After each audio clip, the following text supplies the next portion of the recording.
48 hours to go for phase 1 of polling, and while all other pre-poll surveys are not allowed thanks to the silent period mandated by the Election Commission, we have another pre-poll survey. Today it was Rahul Gandhi himself who, while addressing a joint press conference with Akhilesh Yadav, declared that a week ago he would have thought that the BJP would get to about 180 seats, but now his assessment is that there is a strong undercurrent for the Congress across India, and it would be very difficult for them to cross 150. Listen in. मेरा सवाल आपसे है कि पिछले बार जो आप दोनों लोगों का गठबंधन था वो सफल नहीं हो सका उत्तर प्रदेश में। एक बार फिर आप लोग साथ आए हैं और प्रधानमंत्री ने पिछले दिनों कहा कि ये दो लड़कों की फ्लॉप फिल्म है जो इस बार भी फ्लॉप होगी। तो आगे आप क्या उम्मीद कर रहे हैं इस गठबंधन से? उत्तर प्रदेश में कितनी सफलता मिलेगी और कितनी सीटों की उम्मीद है इस बार आप लोगों को? देखिए, मैं सीट्स का प्रेडिक्शन तो नहीं करता हूं।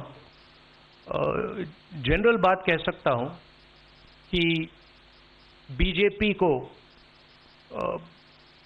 मुझे लग रहा था 15-20 दिन पहले कि 180 से 180 तक जाएंगे, अब मुझे लग रहा है 150 तक जाएंगे। हर स्टेट में हमें रिपोर्ट मिल रही है कि हमारा चुनाव इंप्रूव कर रहा है और अंडर करंट है। Okay, let me get started. Guru Prakash continues with us, as does Sharad Shukla. We have Manoj Kaka of the Samajwadi Party, spokesperson Samajwadi Party. But I'll start with senior journalist Rashid Kidwai. Sir, do you agree with this opinion poll of Rahul Gandhi? Because some of his own party members don't. Siddaramaiah said 220 for BJP. Priyanka Gandhi said about 180. Which one do you think is realistic? Yeah, so I think, Padmaja, this is the kind of psychological games politicians play, the plank of 400 par, and that Rahul Gandhi is trying to dilute it and bring it to 180 and 150. If Rahul Gandhi is so confident that this is a kind of thing that BJP and NDA is facing, why is he or his sister not contesting from announcing that they would contest from Amethi or Raebareli? So this is a thing, this is a very kind of... Rashid Saab, are you asking BJP ka question? Across, because now in this country, this question cannot be asked. This is BJP ka question.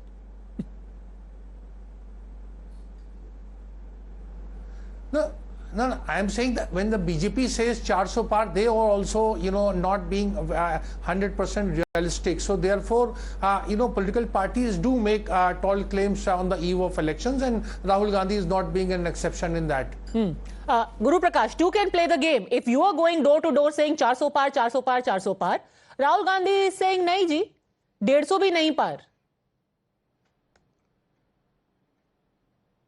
No, Padmaja, I think I'm worried about Rashid Saab.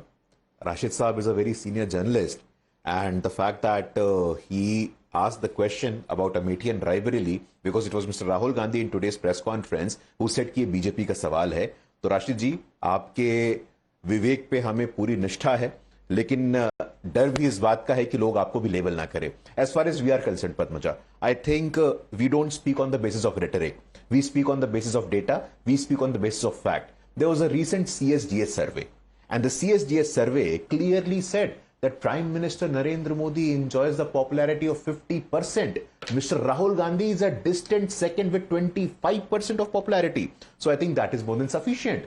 It is because of the work, it is because of the mehnat, it is because of the Purusharth of the Bharatiya Janata Party that even in 2019, it was the people of India that gave us the bigger mandate with respect to 2014. The vote share is about 40% of the Bharatiya Janata Party. It is on the basis of our hard work. It is on the basis of our determination. From fragile 5 to top 5. We have become the first country to reach on the southern hemisphere of the moon. We have become the first country Guru to Prakash, successfully host the the G20. same CSDS survey also said that a manufacturer majority of the phones. people in the country think corruption has increased in the last 5 years.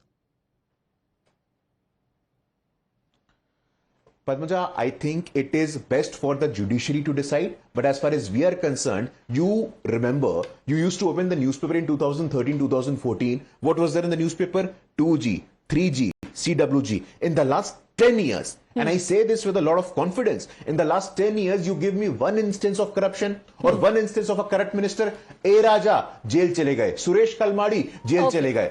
Sab ke sab mantri, all the ministers of UPA2, you leave that. UPA2 mein to ministry or portfolio bhi isi aadhar pe diya jata tha. Okay, we will not hark back to UPA2. We are looking forward to April 19. So let me bring in Manoj Kaka. He's been waiting very patiently. You know, everyone acknowledges. For example, you know, the surveys are saying that there is a little bit of discontent among the people. There are, you know, fewer percentage of people who are saying ki haan, another third chance should be given to the BJP. The satisfaction levels have gone down. But like Rashid Saab said, कि एक body language होती है. आप कह रहे हैं कि भाई बीजेपी का 150 पार नहीं होगा. दूसरी तरफ आप खुद अपनी मेन सीटों से नहीं लड़ पा रहे हैं. आपकी body language is not inspiring confidence in the voter, despite him or her being unhappy.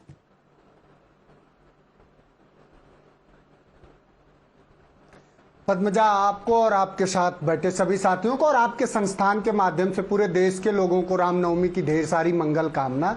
और कौन क्या एक्नॉलेज कर रहा है, नहीं कर रहा है, और बॉडी लैंग्वेज क्या बता रही है। अब बॉडी लैंग्वेज तो आप सही कह रही हैं, उन लोगों की अच्छी बताएगी जिस देश में 200 मिलियन पीपुल रोज भूखे सोते हों, जो देश ग्लोबल हंगर इंडेक्स में 107वें स्थान पर है, उस देश का अगर प्रधानमंत्री 7 बार सदरी बदलेगा तो बॉडी लैंग्वेज तो उसकी अच्छी दिखाएगी।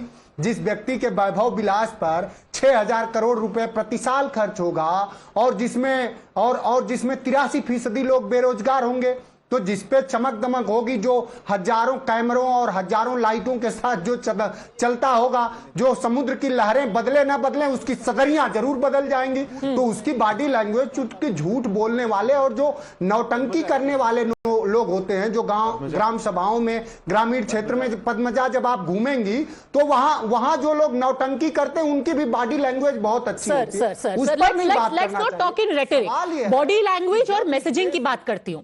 समाजवादी पार्टी, आपने मेरठ से अपने कैंडिडेट्स 3 बार बदले।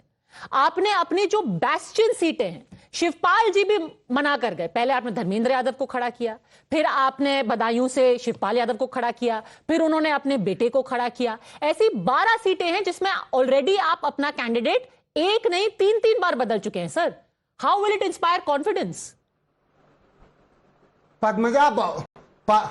पद्मजा, बहुत विनम्रता से आपसे कहना चाहूंगा कि ये समाजवादी पार्टी है और जहां जहां हम सीटें बदले हैं वहां सबसे बड़े पैमाने पर मैं जीतने जा रहा हूं। मेरठ में सबसे ज्यादा बड़ी जीत समाजवादी पार्टी की होने जा रही है, आप यही नोट कर लीजिए। और पार्टी किसको टिकट देगी नहीं देगी ये पार्टी तय करती है। वो तो हम तो टिकट बदले, कई जगहों पे उनका टिकट वापस कर दिया गया, ये आपने नहीं देखा? आसनसोल में एक भोजपुरी वाले ने टिकट वापस कर दिया, गायक ने। तेलंगाना में 8 ऐसे लोगों को टिकट दिए कि सुबह वो बीआरएस में थे, 12 बजे पार्टी ज्वाइन किए, 2 बजे टिकट दे दिए। तो जिस पार्टी के लोग से लड़ना नहीं चाह रहे हैं, जिस पार्टी के बरेली में प्रत्याशी की आपस में झगड़े हैं, गौतम बुद्ध नगर का एक प्रत्याशी इतना मानसिक रूप से दिवालिया हो गया कि वो कहा कि जो मोदी योगी को नहीं मानेगा वो अपने बाप को नहीं मानेगा। अरे हम लोग मोदी योगी के किसी विचारधारा को नहीं मानते, क्या आप उन्हीं को बाप, क्या इस देश के लोग उन्हीं को बाप मानेंगे? इस तरह की दिवालिया भाषा और इस तरह के अमर्यादित शब्दों का प्रयोग करने वाले लोग राम पर बात करते हैं। और भारतीय जनता पार्टी बेचैन और व्यग्र है। मैं आपसे कह रहा हूं, जो राहुल जी ने कहा, जो राष्ट्रीय अध्यक्ष आदरणीय अखिलेश यादव जी ने कहा, और जो उनकी अवधारणा है पिछड़े दलित अल्पसंख्यक को आर्थिक, सामाजिक, राजनैतिक रूप से भागीदारी दिलाने की, पूरे देश में भारतीय जनता पार्टी का आप गोवा से शुरू करिए, तेलंगाना, केरल में कितनी सीटें पाएगी, आंध्रा में कितनी सीटें पाएगी, तमिलनाडु में कितनी सीटें पाएगी? 0। इनकी हालात खराब है। समाजवादी पार्टी उत्तर प्रदेश में ही इतनी सीटें पाएगी कि भारतीय जनता पार्टी इस देश के सत्ता से बेदखल हो जाएगी। इसे नोट करिए। ठीक है Rashid ji, how do you respond if there are changes happening? It's all a part of strategy.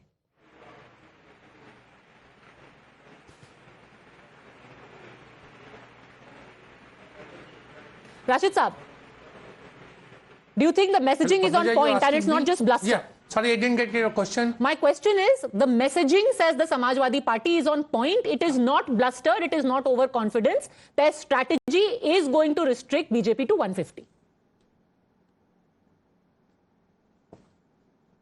Well, you see, these are the claims that have been made, but key point is that whether when elections take place, whether the people of India are going to vote on Mr. Modi's personality or on that, 543 candidates who are there in the fray. In the past 2014 and 19, we have seen there is an over-reliance on Mr. Modi's candidature or his presence as Prime Minister of India. If that happens, then this election will not be very different. But if you look at Mr. Modi's popularity has always been, 50%, 60%, 70%. The BJP vote share has been just about 31% or 38%.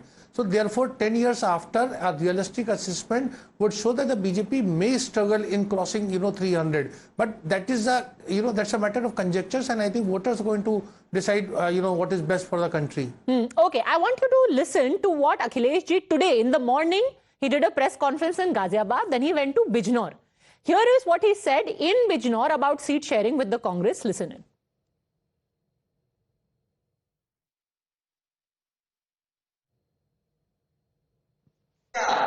लोग जब सीटों का आकलन करने लगे तो उन्होंने कहा कि बताइए आपने कांग्रेस को इतनी सीटें दे दी।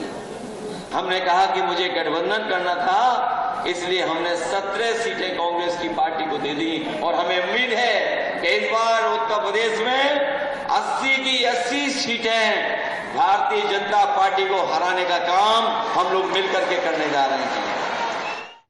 शरद शुक्ला जी, खुद अखिलेश जी भी मान रहे हैं कि लोग उनसे पूछ रहे हैं आपने 17 सीटें क्यों दे दी कांग्रेस को, but in the interest of seat sharing he said मैंने दे दी because we need to have a united front against the BJP. ऐसे कैसे होगा? ऐसे कैसे आप बीजेपी को रिस्ट्रिक्ट करेंगे जब आप खुद ही कॉन्फिडेंट नहीं है कि वो 17 सीटें कांग्रेस जीतेगी कि नहीं? जी देखिए, ये देश का वो दौर चल रहा है जब देश के अंदर पत्रकार ये पूछता है प्रधानमंत्री से कि आप आम चूस के खाते हैं या काट के। उस दौर में पत्रकार अपनी बात को खुलकर पूछ रहा है। जस्ट एफआईआई, वो सवाल अक्षय कुमार ने पूछा था, just to be clear. I don't know उन्होंने कौन सा जर्नलिज्म का कोर्स किया है, लेट्स बी क्लियर। आपको इस दौर में प्रवक्ता आकर के ये भी बोल देते हैं कि अक्षय कुमार पत्रकार है, पर चलिए कोई बात नहीं, गो ऑन। सुन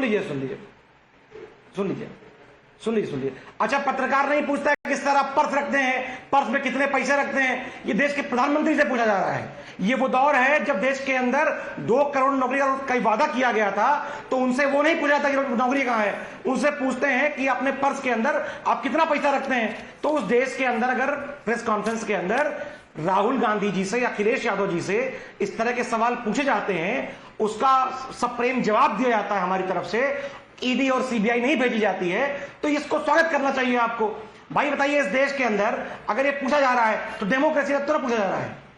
शरद जी, एक प्रेस कॉन्फ्रेंस में उनसे एक जरा टेढ़ा सवाल भी नहीं पूछा, तो उन्होंने उनके ही शब्दों में हवा टाइट कर दी थी, तो सप्रेम की तो आप बात मत कीजिए। Anyhow, I can see where this debate is going. It's Ramnavami, let's end on a peaceful note. Thanks gentleman, भगवान करे आपको 17 क्या 70 सीटें मिले कांग्रेस में, भले से ही आप लड़ ना रहे हो उत्तर प्रदेश में। Thanks very much. On the 19th, be with Times Now, as we are going to be live since early morning. It's the first phase, it's the largest phase with 102 seats. Thanks gentlemen for joining me. Thanks for watching.